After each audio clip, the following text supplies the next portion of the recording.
Hello and welcome to Gameslap Plays Indie Games episode 8. Today we've got some treats for you today, some platforming treats. We're going to start off with a Mega Man and Super Mario homage with Super Mecha Man. As you can already see from the footage, this is very much a Super Mario inspired game, until of course this happens. You acquire the hat of Mecha Man. I would assume that's what the hat's called anyway. And then you become a gun-toting lunatic in armour. This is a very, very fun platformer. Occasionally there are little moments where the jumping might be slightly off, but aside from that, isn't that the whole thing with platformers anyway? That rage quit after 20 attempts to get through a level. Either way, this was a very enjoyable game for the 69p that it cost on the Xbox Live indie game roster. Absolutely, it's well worth your 69p anyway. There's lots of levels, you're going to enjoy it. We'll move on to game number 2 now, which is Hypotenuse. This I would class as more of a stress release. Well, I say a stress release. It's a very short-term game. You'll turn it on, play it for 10 minutes. There's nothing really much to the game outside of what you're seeing here. You're in a barren landscape. These oblongs will come running towards you. Oblongs will come running towards you with their swords. You chop them into little pieces. You probably get killed pretty easily. And that's about it. I play it for 2-3 minutes at a time, and then that's it. But that's not to say it's not bad. It's just a very quick, simple game. Game number 3 today is Avatar Punch. Now, I was expecting, as I always am with indie games, a homage to something. I was hoping this might have been a homage to Super Punch-Out for the SNES. Unfortunately, it wasn't to be.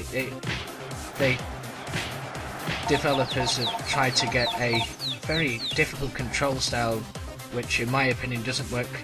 However, this is my first bout in the game, and as you can see, my wonderful avatar KO'd the other person. Now we're going to move on to another platformer, the crazily titled Super Cow. There is a storyline to this game. I didn't really follow it. I just wanted to get down to the nitty-gritty action. This handles in much the same way that Donkey Kong or Earthworm Jim did for the SNES. I would say there is nothing particularly wrong in the way this game played. Or actually, Rayman as well. Rayman for the PlayStation 1. It's a very nice to look at game, if not a bit slow. The character has no run. It has a good sense of humour. Deja vu mushrooms as your checkpoint marker.